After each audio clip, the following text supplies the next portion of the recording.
You're listening to Radio Maria, a Christian voice in your home. We now bring you Jesus, the Promised Messiah of Judaism, with Roy Schoeman. Hi, this is Roy Schoeman, and welcome again to our show on Radio Maria that celebrates the Jewish roots of the Catholic faith, or seen the other way around, the fulfillment, the completion of all of the promise and potential of Judaism in the Catholic Church and its sacraments. This show, until very recently, had the title, Salvation is from the Jews, a title that on the one hand had going for it the fact that it was a direct quote by Jesus himself, or of Jesus himself, in John chapter 4, verse 22, when he meets the Samaritan woman at the well. He says at one point, salvation is from the Jews. So I thought it made a kind of neat title for that reason, also because it was the title of my first book, which I called Salvation is from the Jews for the same reason. But it had the slight danger that somebody who didn't see it in the context might think it meant that you had to be Jewish to be saved, which of course would be a horrible misunderstanding. So we changed the title to Jesus, the Promised Messiah of Judaism, again to try to show the continuity, the fact that Judaism and the Catholic Church are not two separate religions, but really it's one story that consists of two phases. The first phase, to prepare for the incarnation of the Son of God as a man, and the second phase, to propagate the salvation that he brought throughout the whole world, throughout all peoples, through Christianity and through the Catholic Church and its sacraments. So it's really Judaism is, you can think of it as pre-Messianic Christianity, and Christianity is post-Messianic Judaism.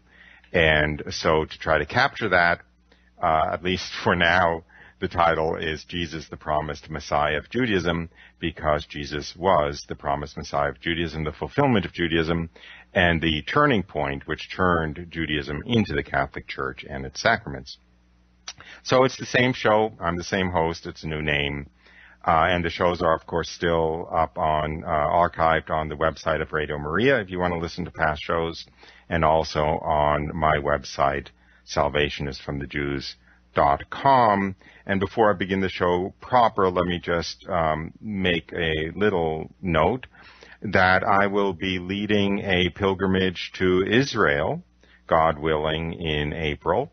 Everything's been arranged, which will be around Jesus, the Promised Messiah of Judaism. It'll be a Catholic pilgrimage in the sense that we will visit all of the normal Catholic pilgrimage sites hallowed by the events that took place there during Jesus' life, like the institution of the Eucharist and the multiplication of the loaves and fishes, and so forth and so on. But we will also visit some Jewish holy sites and some sites that show the typological foreshadowing of Christianity in the Jewish sacraments. So if you're interested in joining me on that pilgrimage, there's information on that also on the homepage of my website, salvationisfromthejews.com.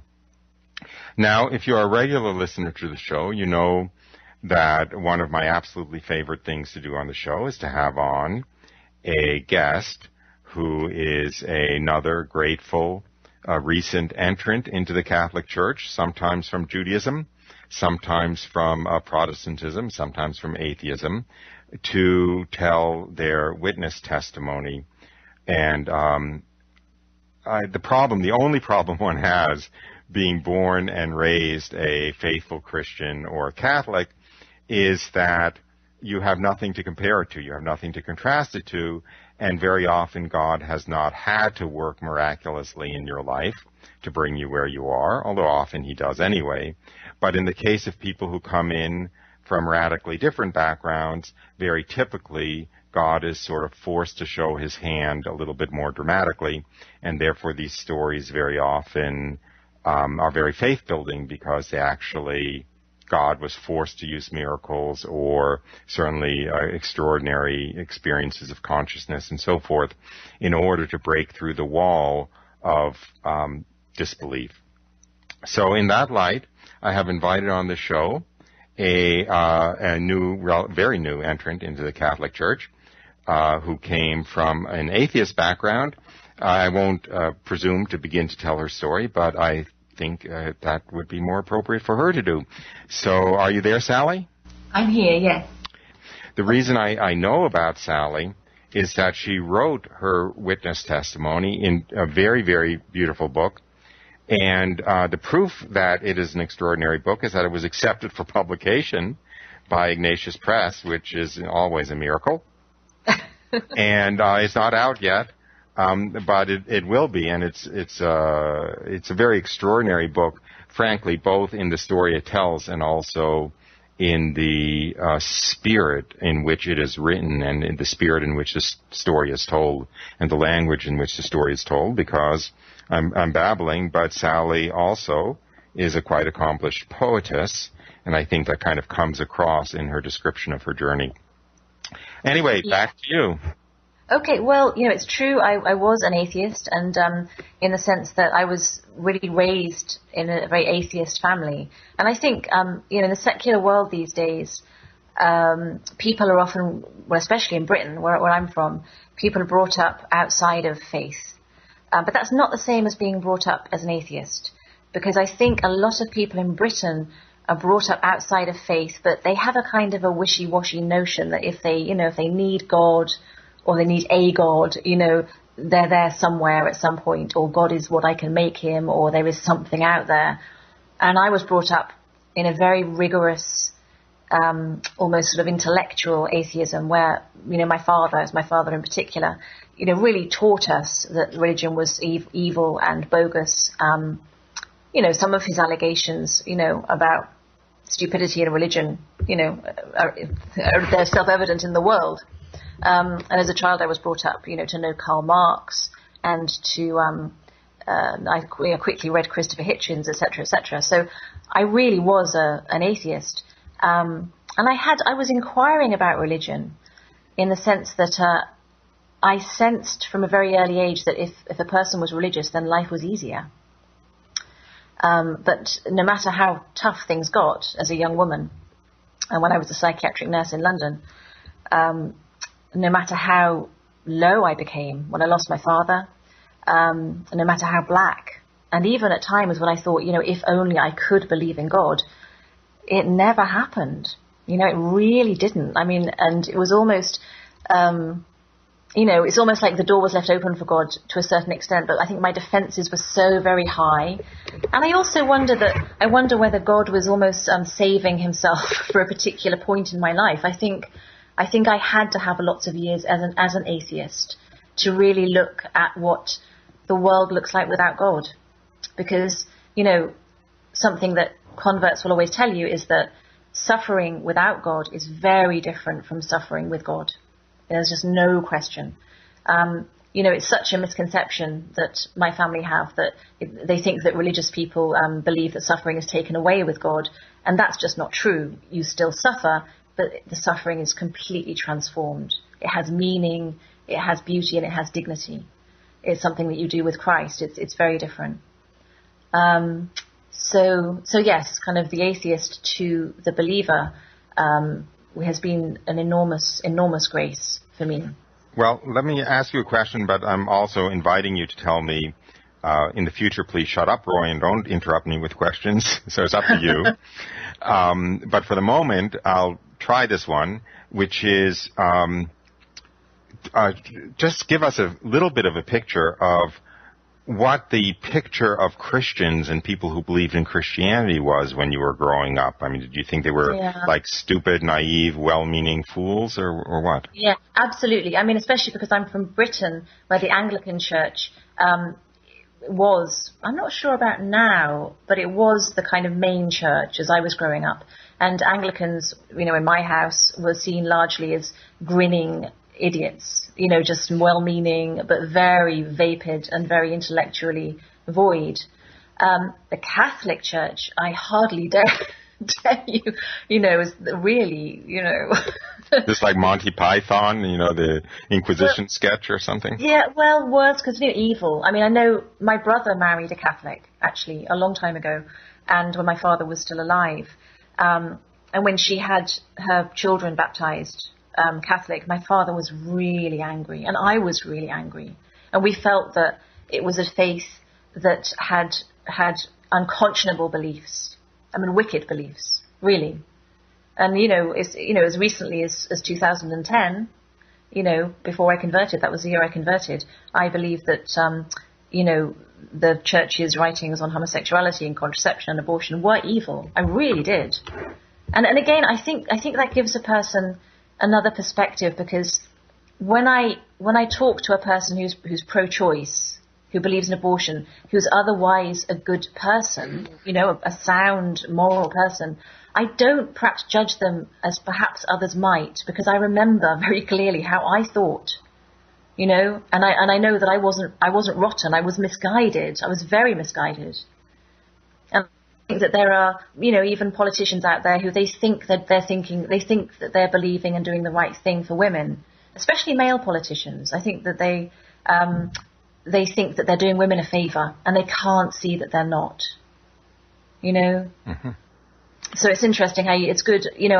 Part of the reason I wrote the book so soon, because I did wonder whether to write it. I wanted to be at that point in my conversion, because I still consider myself, of course, converting, as we all are. I wanted to be at that point where I could look back and remember things vividly, how I felt as an atheist and how I thought, and also have the excitement and the conviction of being a Catholic at the same time. Because I don't know in 10 years' time or 20 years' time whether I'll forget what being an atheist was like. Well, that's a good reason to tell your witness testimony frequently, because it keeps it fresh in your mind. Yeah. I'm say that, not literally joking. I find I'm always very grateful when I give my witness testimony, because it brings back the reality of the world that I was in, before my conversion, which actually reminds me of I don't want to say one of my favorite quotes from your book, but certainly a quote that stuck in my memory, which I don't know what you were, perhaps late 20s, and the quote is, "This is hell, I'm in hell." Yeah. Can you talk a little bit about, because this goes back to, what you were saying, and I think one of the frustrations I have dealing with faithful Cradle Catholics who are always faithful is the way they feel like it doesn't really matter, you can be happy this way, you can be happy that way, and it really does matter, and you really can't be happy without God, and as you mentioned already, you have no place to go with suffering, you have no place to go with the frustrations of life and the failures of life and so forth if you have no bigger context to understand where they're coming from, that they do have meaning, and that somehow it's all a woven pattern by a loving God. So I'm talking instead of you, but so what's this is hell business? Yeah, well, I think one of the very important things for me, and why I think God, wanted me to go through those years, was that, the personal circumstances are kind of almost not important, but I was going through a very, very difficult time. And, of course, if God isn't there, or if you can't recognize that God might be there, then you are in hell. You really are. And I quickly saw the flip side of that when I converted, years later. And I would pray after communion. I got the same sense of this is heaven, in the sense that, you can't know the full reality, but you get this tiny glimpse of what heaven might mean. And to me, that's why I know that there's a hell, and I know that there's a heaven, because I have had these tiny intimations of what it would be like to be in hell or to be in heaven. So to me, they're very, very real. It's almost like a continuum. After you die, you're kind of you're in that place where there is no God, or you're traveling towards Him, or you're very near to Him. Yeah, so you're held in an embrace of love with Him. Yeah, exactly. If everything goes right. Yeah, and I think people... Sorry. Go ahead. Well, no, I think people, because it's funny because actually tomorrow morning I start teaching catechism. So I'd like to ask everybody listening to say a little prayer for me, because I'm teaching 8-year-olds. And I already had a mother stop me in the street and say, what will you say to them about hell? You won't tell them there's a hell, surely. And, it's such a shame that people can't recognize that, of course, there's hell, and there's nothing wrong with children knowing that, because it's so easy to escape from hell. It's so easy to run towards God. and hell is such a reality. Yeah. So what happened? What ruined this nice atheist British girl? Yeah, well, it was a strange thing. I mean, I was 39 and I was a mother and married and living near Rome. And I'd published a couple of books of poetry, but I was actually beginning a project with a doctor in London who I'd worked with because I used to be a nurse a long time ago. And we were writing a book about women's sexuality. And it was supposed to be very edgy and cover everything under the sun. Contraception, abortion, sex, the whole lot. And she was going to do the physiology and I was going to do the social, cultural, historical aspect and talk to lots of different women. And to kind of put this in context, we live very near to Rome and my daughter had just begun preschool at a convent-run school. And I'd chosen this convent-run school because it was the best school in town. So despite the fact it was Catholic, I just wanted my daughter to be happy and people had said, oh, it's such a nice school. So she was going there. But at the same time, this was 2010, and that was when the sexual abuse stories were coming out about the church, in buckets. And it was really disturbing. I hated the church. Never more had I hated the church. And as part of my research for this book about women, I wanted to interview a Muslim woman and a Catholic woman and a lesbian woman and a prostitute and the whole kind of cross-section of women. And I could find non-religious women to talk to very, very easily. But when I came to talk to religious women, they didn't want to talk to me. I still have got some very, very good Catholic friends, and these were American Catholics living near Rome, and our children played together. And when I said to them, can I talk to you about, sexuality, they would just, no, they wouldn't, which I found very frustrating. And I thought, well, I'll find a nun to talk to, I'll push it further, I'll get a nun because Rome is full of nuns. But I didn't know how to find a nun. And, but I knew a priest through a friend of mine, this girl, Christina, who now lives in Boston.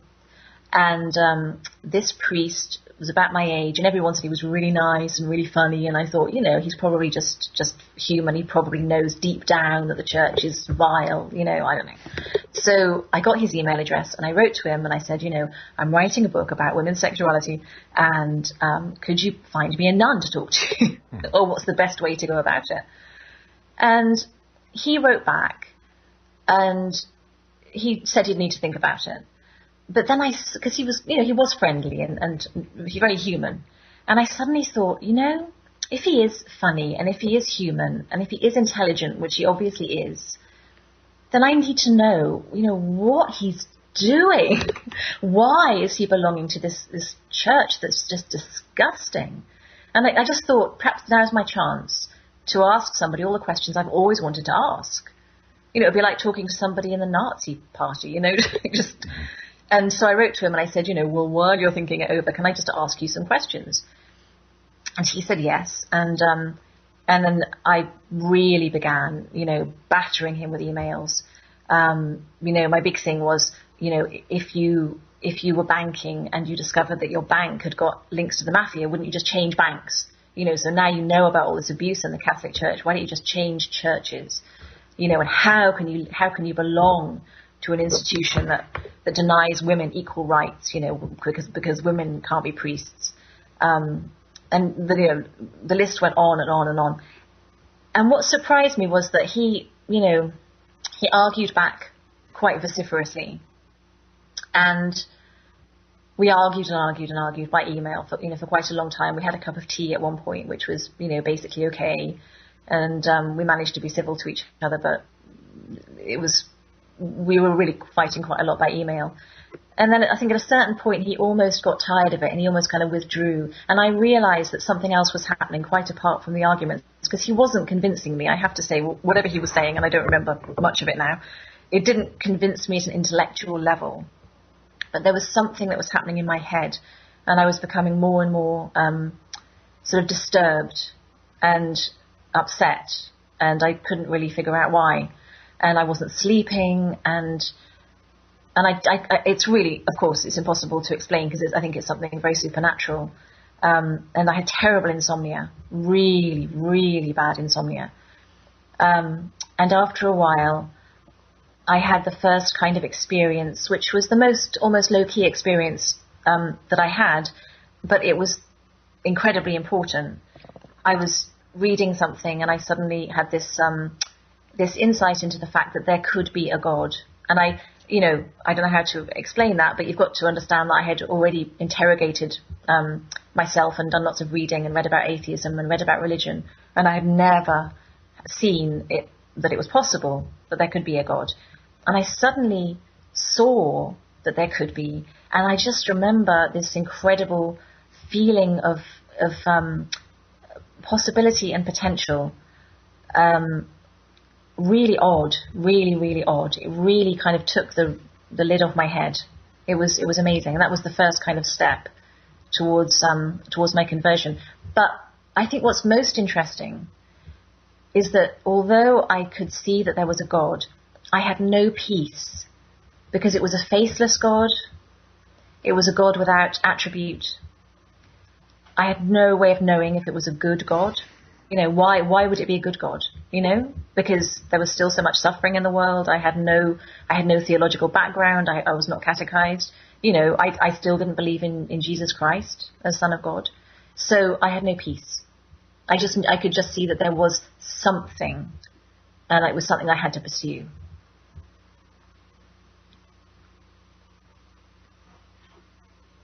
Yeah. So? You have to ask me the next question. How did you pursue it?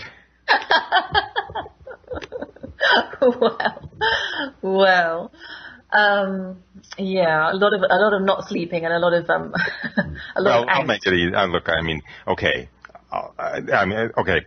I'll just give you a little list of maybes. One is perhaps your good Catholic friends and your interactions with them. Another is perhaps your reading. Yeah.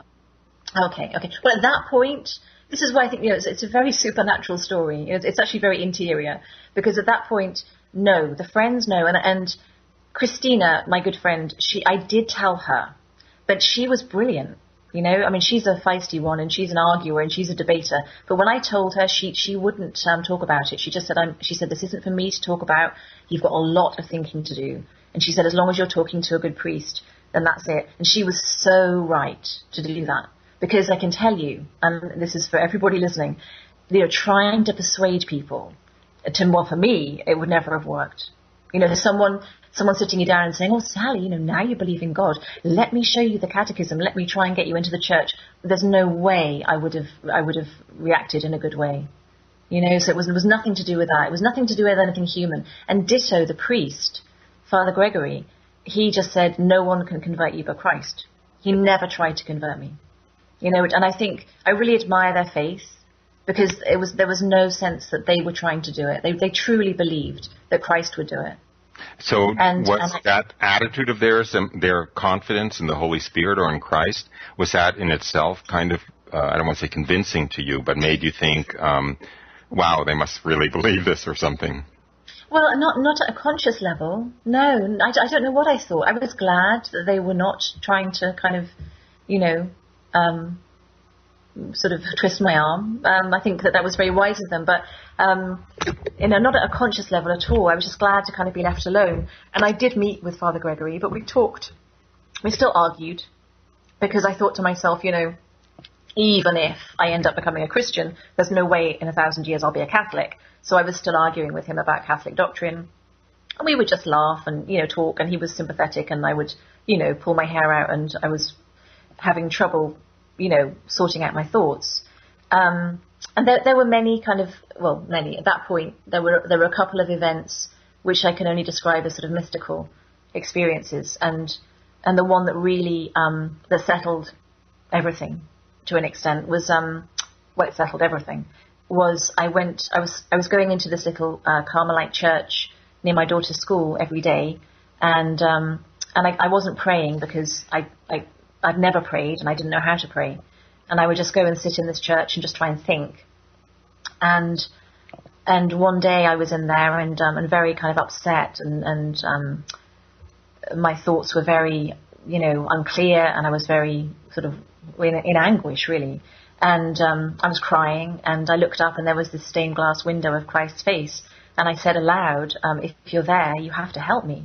And there was this experience of almost being lifted up. I mean, physically, my tears just completely stopped. I felt this incredible presence. I mean, incredible, just so real. And I knew it was Christ. There was no question in my mind at all. And it was the turning point of everything. Wow. Absolutely. And then from that point, I prayed the Our Father, and knew that I was a Christian. And then it was the question of, well, which church do I belong to? Of course. And I was even, do I have to belong to a church? Because I was, at that point as well, praying. My prayer life was so incredibly intense. Just this presence, like nothing you can imagine. The consolations and graces of those first sort of weeks. It was so incredible that I almost thought, well, do I have to go to church? Surely it's not even necessary. And then there's the piece in Matthew about praying alone in secret, right? And I thought, well, that'll do me. But something kind of drove me. I just kept thinking, there's something else. And I thought about joining the Anglican Church in Rome. I thought about joining the Quakers.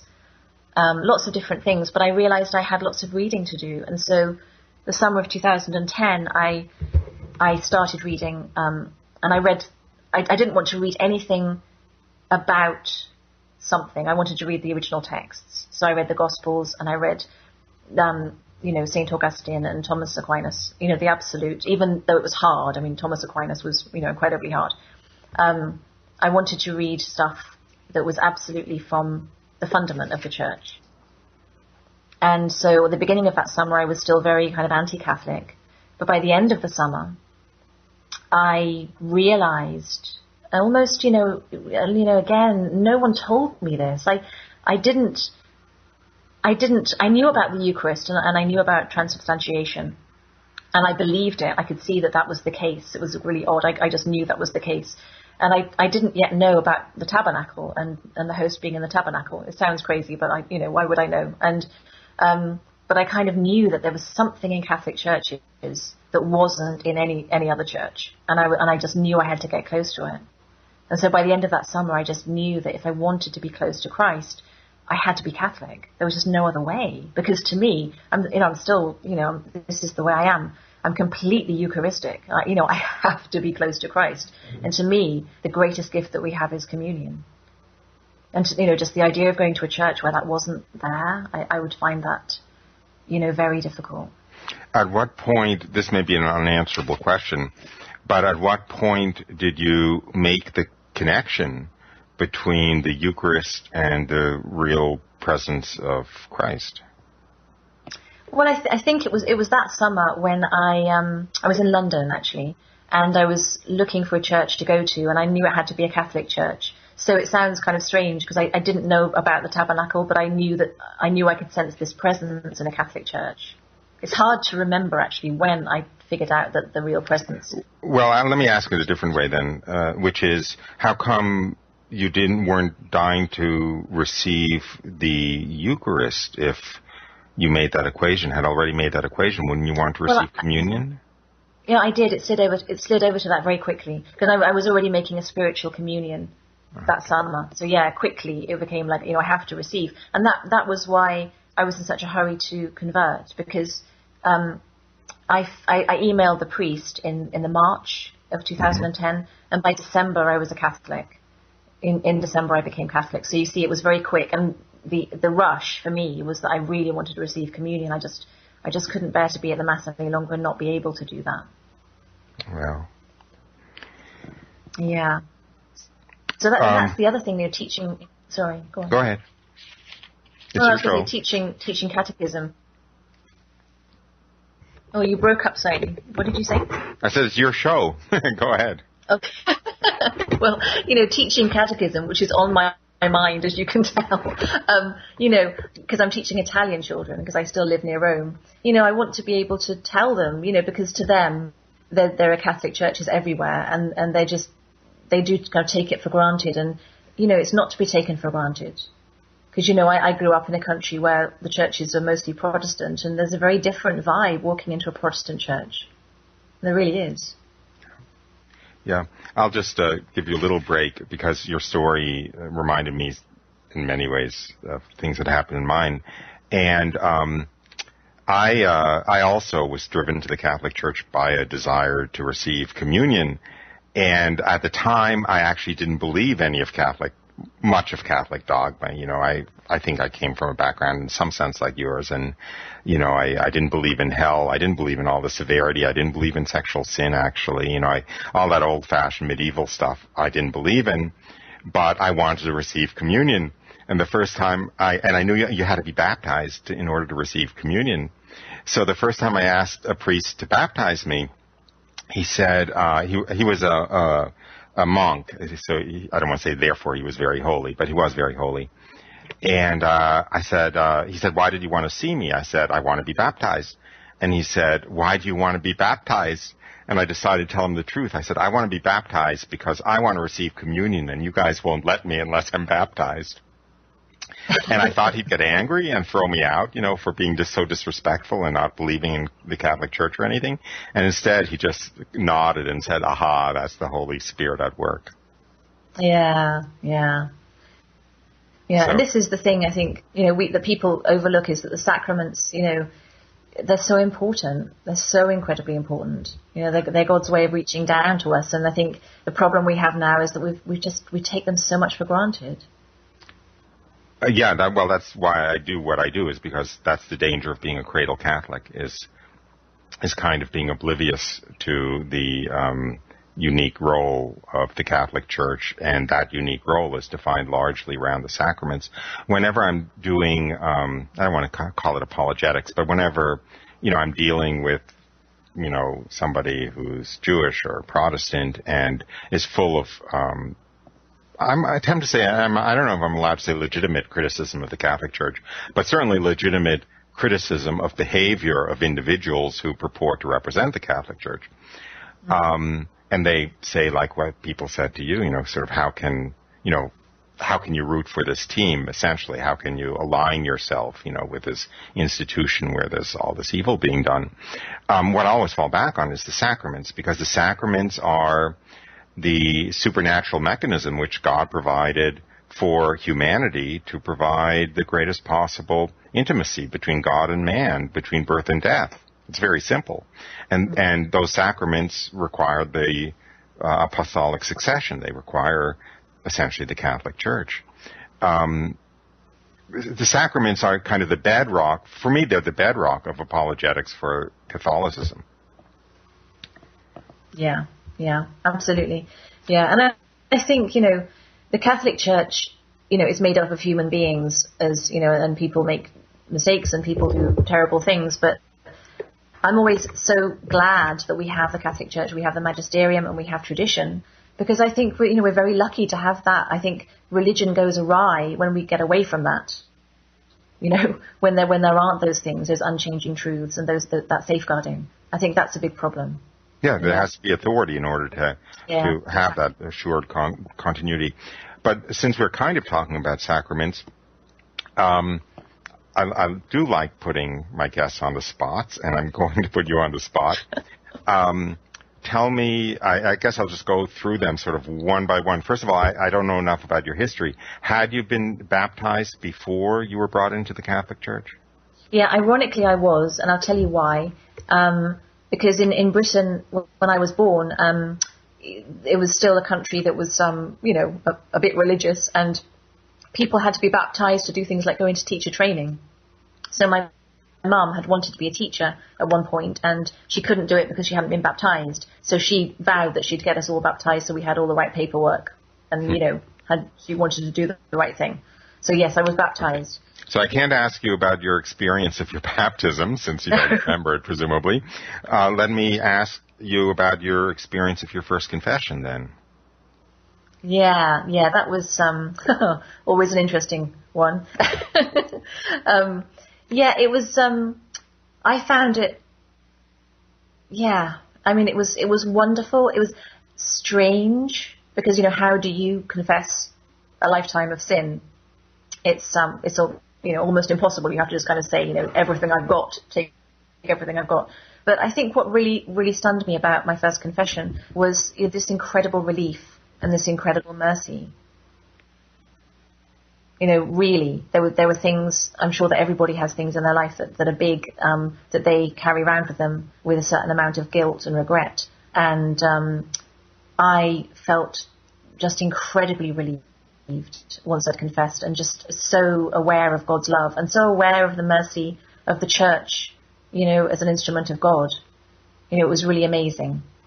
And yeah, I think confession is something, we all struggle with to some degree. And I think it, can vary so much with the confessor, but it's good to remember that first occasion when I was just so aware of God's incredible mercy. Did you cry? No, I didn't cry, strangely enough. No. And I think, part of that was I was very prepared for it. And I had talked over some of the issues with the priest that was converting me. And I didn't confess to him because he wanted me to go to somebody else that I didn't know at all and just kind of have a different experience with, just with as mostly happens, you tend to go to people that you don't know as friends because, especially if you really have something to confess. Yeah. So I'd kind of been through stuff in my head already, and I didn't cry. I felt kind of, I don't know. I think I kind of hurried through it, really, I think is the answer, which is very poetic. I hurried through it. And he told me to read some very, very good books, which were absolutely the right things to tell me to read. And yeah, I still think about that confession. If you get a wise confessor, you remember things that they say for a very long time. Yes, and ideally it's the Holy Spirit speaking through the confessor. So they may be wiser than they know, so to speak. Yeah. What about the first time you had the infinite privilege of receiving the Eucharist? Yeah, that was amazing, really. I mean, it felt like a continuation of the experience that I'd had in the Carmelite church when I felt this presence kind of come down. And it felt, and it still does actually often feel like a real embrace. It's something so physical. That's what I remember that first time very much as kind of stillness and kind of an embrace. And still then, and today, reflecting on experiences with communion, I sometimes want to ask other Catholics about this. And perhaps a radio show is not the right time or place. But, I just wondered, I find it very physical. It's so, it never ceases to amaze me. I mean, not every time, but it's something that affects your heart, your blood. It's everything, isn't it? So, yeah. I suppose it's different for everybody. I'm a very physical person. I somatize. I feel things in my body very easily. So I think God reaches me in a very physical way. The radio, neither is the radio a place to play spiritual director, but it is not uncommon for this sounds kind of creepy, but all of life is a progressive, growing together with God, and there are stages on that progression which are consistent with spiritual consolation and a very immediate sense of the presence of God and consolation with the Eucharist and so forth. And you also have this dreaded, dark night of the soul. I think yesterday was the feast day of St. Teresa of Avila, right? So I guess really what I'm saying is that over the course of your life, God will lead you through different stages, and it probably won't always be this experience. Yeah, no, I guess that. Because well, I'm a convert too, and I would say the hardest part wasn't losing that honeymoon period. The hardest part was misinterpreting the loss of that honeymoon period, to think that I had done something wrong and been rejected by God or something like that. That's actually what made it hard. That was much harder than simply the absence of the intense spiritual consolation. Yeah. But sure you have real spiritual directors to talk to. Let me read a quote from Herman Cohen, who is a Jewish convert, hero of mine. His story is in Honey from the Rock, which is another book I wrote of witness testimonies. But anyway, he had all his life. After his conversion, he had tremendous spiritual consolation from the Eucharist. And so I'll just read 2 sentences from him. "Oh, Jesus, my love, no greater happiness can exist than that which I experience in loving you in the Eucharist and in receiving you in my poor heart, so rich because of you. What delicious peace, what happiness, what holy joy." And yes, I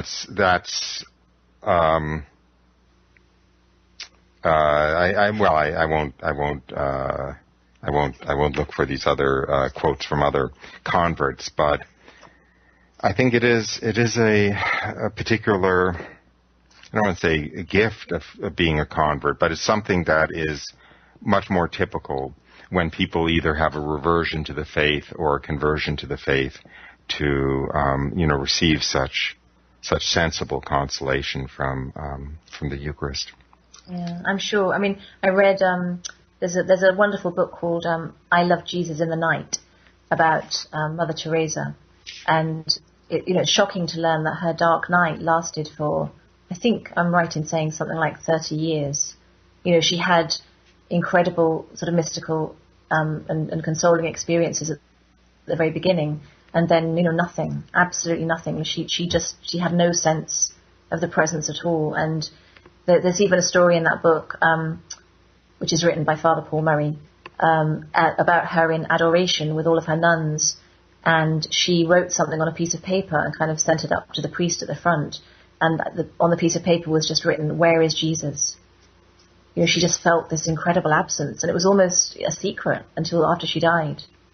And so she had incredible faith because she didn't have those mystical experiences through most of her life. Yeah. Saint Therese of Lisieux had a lot of consolation in prayer, and she consciously and willingly offered it up to God and said, basically, take it away from me and use it for the conversion of people who don't know you. Yeah. So then her last years were in a complete absence of a sensible awareness of God, because she had consciously given it up for the conversion of others. Yeah. Yeah, I guess we have to be prepared for the dark night. Hey. Yes, but we also have to, the key thing, so to speak, is to not misinterpret it. And that's the other thing. The devil is always there, whispering in your ear, oh, this is because you blew it or whatever, and, or you were imagining all of that or anything else. Yeah. But since you're on the spot already, I'll keep you on the spot a little bit. I would imagine that you also, at least at times, have sensible, technical term for it is consolation. In other words, feelings of love, feelings of peace, feelings of being loved, feelings of embrace, in the presence of exposition of the Blessed Sacrament. Yeah. In fact, I was very, very lucky because recently, was actually in 2013, the nuns at the convent where my daughter is at school set up adoration on a Thursday. And I kind of did it with them. We kind of organized it together. And so every Thursday I spent at least a couple of hours in adoration. And, really, I miss it so much. I was thinking recently, how much I miss it. And I think it's a strange thing because you're adoring Christ, right? And yet, looking back, it feels like I was experiencing so much of the Father. It's really odd. It feels like God communicated so much to me when I was there.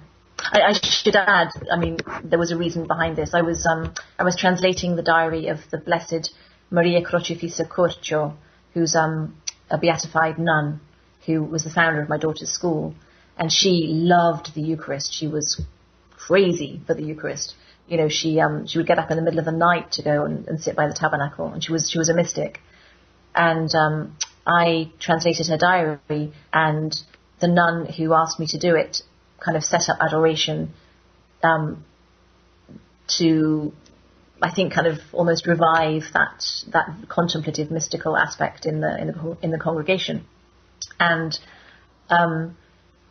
so I was involved in that work, and I was adoring Christ. And under the altar, this blessed nun, her incorrupt body is in a glass coffin. So it was very intense. You know, it was really odd, because I could pray, you know, with her and for her, and we both pray to Christ. And you know, it was a really, really strange and lovely, lovely time.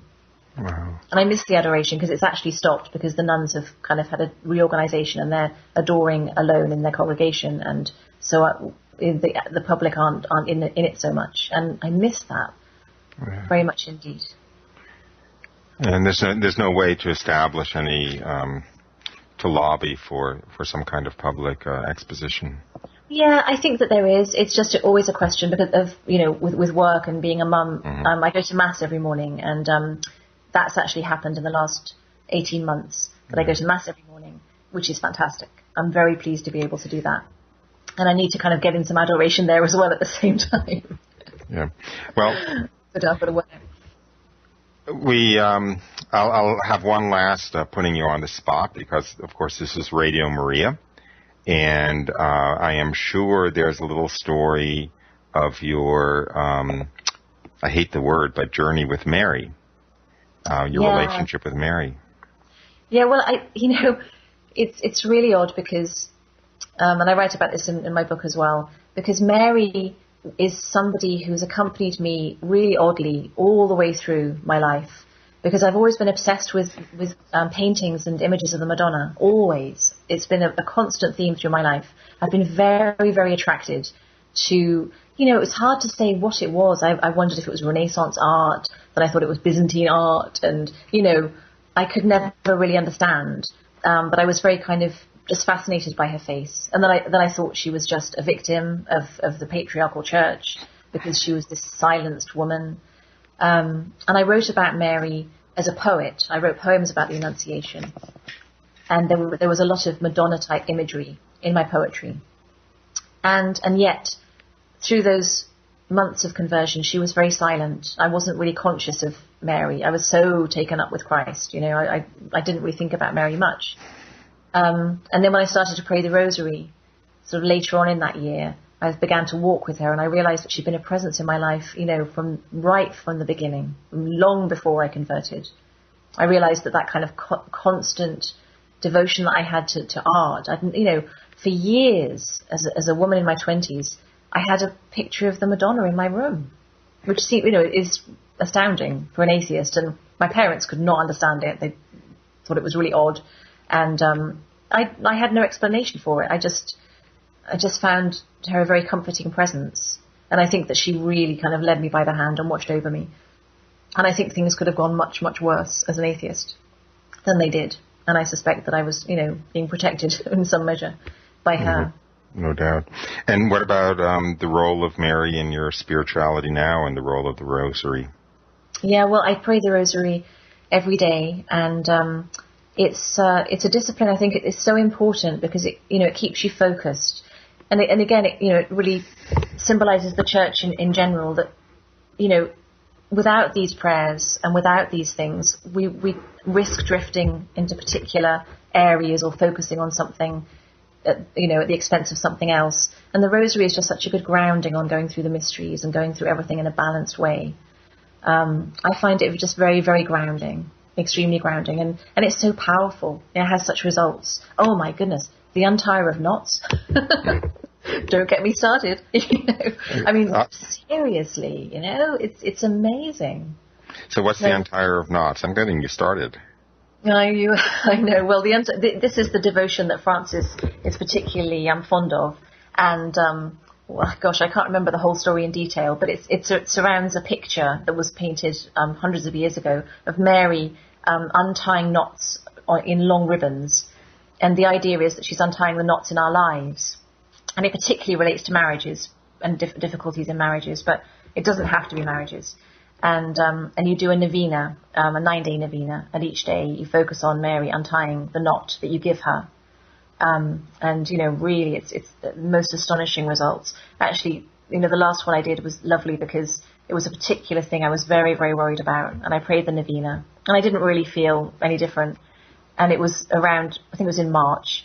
And on the Feast of the Annunciation, I suddenly was like, wow, it went, you know, it had just gone. And it's very powerful because it requires lots of meditation and focus and trust. It's really about handing your life over. Well, you were concerned about filling an hour, but unfortunately we've done so, or come very close. So first of all, I'll let you take a little bit of a breather, and I don't want to say plug your book, but recommend your book, which was supposed to come out, in about a year from now, late 2016. When's the book? Yes, the fall 2016. Fall 2016 from Ignatius Press, which is, of course, also the publisher of John Paul II and Benedict and Pope Francis, and so forth.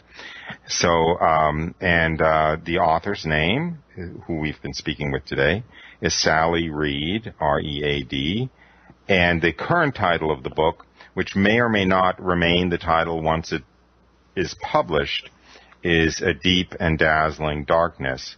But that title might be changed in between now and the publication date, so it would be safer to look for the author, who is Sally Reed, R-E-A-D, from Ignatius Press. And do you have any final words of wisdom for our audience? I wouldn't be so arrogant. No, wisdom I think I'm lacking, but I hope that as a convert, you know, because, you know, I'm new to it all. I really am new, and I think the only reason I wrote the book was because I felt God wanted me to. I felt it was the right thing to do, and was to convey the passion and to convey the love. And if I can infect or inspire someone to go to Christ, then it's worth it.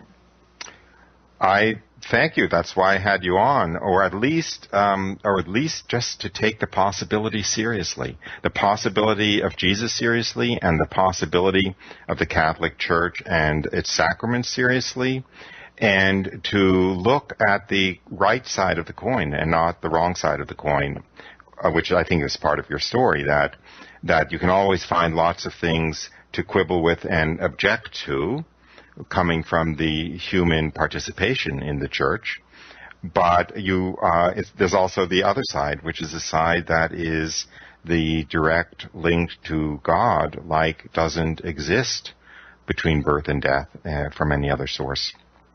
So I didn't mean to put words in your mouth, but anyway, so thank you very much for being on the show. I want to thank our listeners for listening. I want to invite you to listen again next week to Jesus, the Promised Messiah of Judaism, on Radio Maria. And perhaps when it comes out, you might want to give, I'm sorry, this is not the first time or the last time, Sally Reed's book a read when it comes out next fall. So anyway, thank you for listening, and thank you very much, Sally, for coming on the show. Thank you. And that's